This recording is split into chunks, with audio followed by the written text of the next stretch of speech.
ভারতের সঙ্গে। যদি বলি যে ভারতের হাতে একটি বল আছে, সেই বলটি দিয়ে ভারত ছক্কা মারবে, আর সেই বলটি হচ্ছে বাংলাদেশ। ভারত বাংলাদেশ নামক বলটি দিয়ে ছক্কা মারবে, কারণ সমস্ত পৃথিবী তাকিয়ে আছে যে ডিপ স্টেট এবং সিস্টেমে বাংলাদেশকে নিয়ে যে খেলা আন্তর্জাতিক মহল খেলতে চেয়েছে, সেই খেলাটা বোধহয় এবার ভারত খেলে দেবে। কারণ বাংলাদেশের বল এখন ভারতের হাতে। ভারত বল মারার পর বাংলাদেশ কি ছক্কা মারবে না বাউন্ডারি ক্রস করবে, এটাই এখন আমাদের দেখার বিষয়, বোঝার বিষয়। ভারত অনুমান করছে না। ভারত 29 নভেম্বর বাংলাদেশের জাতীয় নিরাপত্তা উপদেষ্টা খলিলুর রহমানের হাতে যুক্তরাষ্ট্রের প্রতিনিধির উপস্থিতিতে সমস্ত প্রমাণ, ফাইল, ডসিয়ার ওনার হাতে ধরিয়ে দিয়েছেন যে বাংলাদেশের ঠিক কোন কোন জায়গায় জঙ্গিদের আস্তানা করা হয়েছে এবং জঙ্গি আস্তানার সন্ধান দিয়েছে অজিত দোভাল। বাংলাদেশের খলিলুর রহমানকে 12টি আস্তানার সন্ধান দিয়েছে এবং পার্বত্য অঞ্চল, রংপুর এবং লালমনিরহাট অস্বাভাবিকভাবে 12,000 সেনাবাহিনী এবং তাদের সঙ্গে আরো কিছু সৈন্যরা, অফিসাররা মিলে সেনাঘাঁটি করেছে। ভারত বলছে যে আমাদের দিক থেকে তো কোনো যুদ্ধের প্রস্তুতি নেই বা যুদ্ধ করার মতো কোনো পরিবেশ পরিস্থিতি আমাদের পক্ষ থেকে করা হয়নি, আমরা তো যুদ্ধের জন্য প্রস্তুত নই। তাহলে বাংলাদেশ কেন সন্দেহজনকভাবে বিভিন্ন চিকেন নেকের জায়গায় অবস্থান করছে এবং সেনাঘাঁটি তৈরি করছে, যেটি ভারতকে খুবই উদ্বেগের মধ্যে রেখেছে, দুশ্চিন্তার মধ্যে রেখেছে।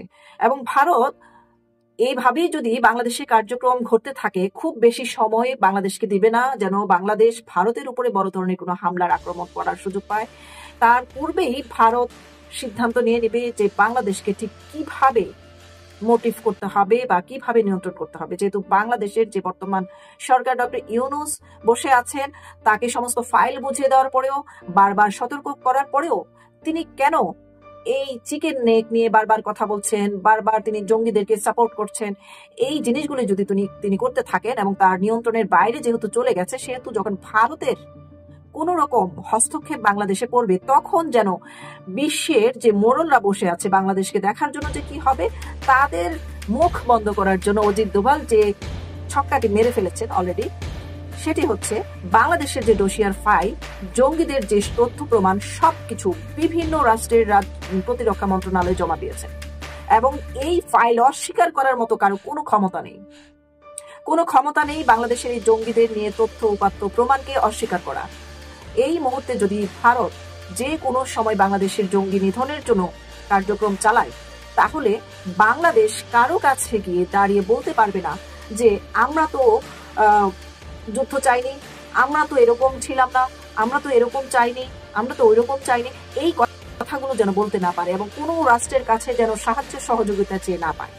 তবে বাংলাদেশে সবচেয়ে বেশি ইন্ধন যাদের দেখা যাচ্ছে, সেটি হচ্ছে দুটি রাষ্ট্র, এক হচ্ছে পাকিস্তান, এক হচ্ছে দ্বিতীয় হচ্ছে তুরস্ক এবং পাকিস্তানের কিছু গুপ্ত গোয়েন্দা লোকজন আছে, যেগুলো কাতারের দোহারের অনুষ্ঠানে বৈঠকে, গোপন বৈঠকে প্রকাশ করা হয়েছে অজিত দোভালের মাধ্যমে। খলিলুর রহমানকে এবং কাতারের যে সাবেক জাতীয় প্রতিরক্ষা নিরাপত্তা অফিসার, তিনিও ছিলেন সেখানে।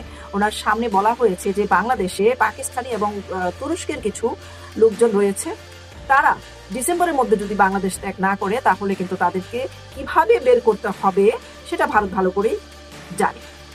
তারা এখানে বসে খুব সূক্ষ্মভাবে নীল নকশা করছেন, টেকনিক্যালি সাপোর্ট দিচ্ছেন, ভারতের বিভিন্ন তথ্য আদান প্রদান করছেন, যেন ভারতে এই যে কিছুদিন হলো দিল্লিতে একটা বিশাল বড় ভয়াবহ বিস্ফোরণ ঘটনা ঘটলো এবং সেখানে 16 জনের বেশি প্রাণহানি ঘটলো, শতাধিক আহত হলো, এই ঘটনাও বাংলাদেশের সাথে জড়িত রয়েছে। এবং এই মুহূর্তে যারা সেনা সদস্যের ক্যাম্পের ভিতরে বসে নীল নকশা করছেন এবং সহযোগিতা করছেন, তাদেরকে চিহ্নিত করেছে ভারত, তাদের ছবি, নাম, পরিচয় সবকিছু তুলে ধরেছে এবং তাদেরকে নির্দিষ্টভাবে বাংলাদেশ থেকে যদি বের করা না হয়, তাহলে কঠিন হুঙ্কার দিয়েছেন ভারত।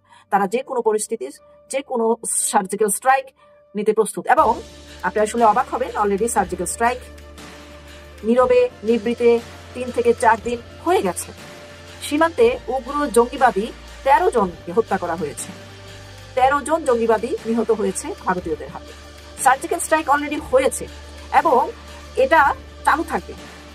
বাংলাদেশের যে চারপাশে 3 পাশে ভারতের যে সীমান্ত, সেই সীমান্তে কাঁটাতার জোরদার করা হচ্ছে, সেনাবাহিনীদের মজুদ বাড়ানো হচ্ছে, সেখানে আশেপাশে মহড়া করা হচ্ছে এবং ভয়ঙ্কর ভয়ঙ্কর সব অস্ত্র, যুদ্ধাস্ত্র সেখানে মজুত করে রাখা হচ্ছে, যেন যে কোনো সময় বাংলাদেশের জন্য যদি তারা হুমকি মনে করে তাহলে সাথে সাথে তারা অ্যাকশনে যাবে, এবং কোন কোন জায়গায় যাবে সেগুলো তাদের কিন্তু প্রস্তুত হয়ে গেছে। ভারত বাংলাদেশের কোনো নিরীহ মানুষকে যেন ভুগতে না হয়, এই যুদ্ধের কারণে যেন তারা ক্ষতিগ্রস্ত না হয়, সেই জন্যই কিন্তু 29শে নভেম্বর খলিলুর রহমানকে ডেকে নিয়ে শান্তিপূর্ণভাবে ওয়ার্নিং দিয়েছেন। এরপরের যে ডেডলাইন সেটা আমি আপনাদেরকে এখন বলছি। সেই ডেডলাইন হচ্ছে ডিসেম্বর মাস, যেই মাসটি বিজয়ের মাস। এই যে ডিসেম্বর মাস, আপনারা মিলিয়ে দেখেন, শেখ হাসিনাও কিন্তু বলেছেন ডিসেম্বরের বিজয়ের মাসেই আমি আসতে পারি, তোমরা বিজয়ের মাস উদযাপন করবে। এবং অজিত দুভালও ডেডলাইন ডিসেম্বর দিয়েছেন। এখন তিনি কি আসবেন, শেখ হাসিনা কি বাংলাদেশে নির্বাচন করতে আসবেন, মানে নির্বাচনে অংশ নিতে আসবেন, নাকি বাংলাদেশের প্রধানমন্ত্রী হিসেবেই তিনি আবার নিজের ক্ষমতা ফিরে পাবেন? এরকম অনেক জল্পনা তৈরি হচ্ছে। তবে এবার জল্পনা সত্য হওয়ার পথে এগিয়ে যাচ্ছে। তবে এটি ঠেকিয়ে দেওয়া যায় যদি বাংলাদেশ, এই ইউনূস বাহিনী এখনো সঠিক পথে ফিরে আসে, তবে এই ধরনের যুদ্ধ এবং বাংলাদেশের সাধারণ মানুষের যেন কোনো ক্ষতি না হয় এবং বাংলাদেশের অর্থনৈতিকভাবে ভৌগোলিকভাবে যেন কোনো ক্ষতি না হয়, সেটি কিন্তু ইউনূস চাইলে এখন বন্ধ করতে পারে। তারপর আরেকটি খবর দিচ্ছি। এই যে ভুটান নিয়ে আমরা অনেক কথা বলেছি, কেন এসছে, কিসের বাণিজ্যিক চুক্তি, ভারত রেখে কেন বাংলাদেশে, এই বিষয়েও একটি রহস্য উদ্ঘাটন হয়েছে। ভারত আসলে বাংলাদেশে এসেছে বাংলাদেশকে ওয়ার্নিং দেওয়ার জন্য। ভারতে যখন ভুটানের প্রধানমন্ত্রী আসলো তার কিছুদিন পূর্বেই কিন্তু নরেন্দ্র মোদী সেখানে সফর করেছেন। নরেন্দ্র মোদীর হয়ে সতর্ক বার্তা দেওয়ার জন্য বাংলাদেশে এসেছেন ভুটানের প্রধানমন্ত্রী। বাংলাদেশকে জানিয়েছেন যে আপনারা চিকেন নেক নিয়ে ভুলেও ওদিকে ফিরে তাকাবেন না, এবং সেই চিকেন নেকের পাশে যদি আপনারা কোনো প্রকার যুদ্ধের চিন্তা ভাবনা করেন তাহলে ভুটানও ক্ষতিগ্রস্ত হবে। সুতরাং আপনারা বিবেচনা করে দেখেন যে ভারতের উপরে দাদাগিরি করবেন না ভারত আপনাদের উপরে দাদাগিরি করতে বাধ্য হবে। এই সতর্কবাণী দিতেই বাংলাদেশে ভুটানের প্রধানমন্ত্রী এসেছিলেন। কিন্তু আমরা যেটা দেখেছি ছোটখাটো বাণিজ্যিক চুক্তি বা বিভিন্ন সময় খবরে আসছে, এটা আমাদেরকে আসলে আমাদের মানে চিন্তার ভাবনার জায়গাটাকে আলাদা করে সরিয়ে রাখার চেষ্টা করা হচ্ছে। তো দেখা যাক ডেডলাইন ডিসেম্বর কি হয়। ডিসেম্বর মাস আজকে 2 দিন চলে গেল, দেখা যাক কি হয়। আর এদিকে তো জানেন যে খালেদা জিয়ার অবস্থা খুবই খারাপ, তিনি অলরেডি ডেট হয়ে গেছেন। তার লাশ নিয়ে হচ্ছে বিভিন্ন মানে রাজনৈতিক খেলা। তো যাই হোক, আজ হোক কাল হোক ওনার ডেট, যে তারিখটা, মৃত্যুর তারিখ, সেটাও তো ঘোষণা হবে। তবে বিএনপির অবস্থাও যে করুণ হবে, তাদের নেতৃত্ব ধরে রাখার যে কেউ থাকবে না এবং তাদের দলের যে মেরুদণ্ড ভেঙে পড়েছে, এটা একদম সচক্ষে দেখাই যাচ্ছে।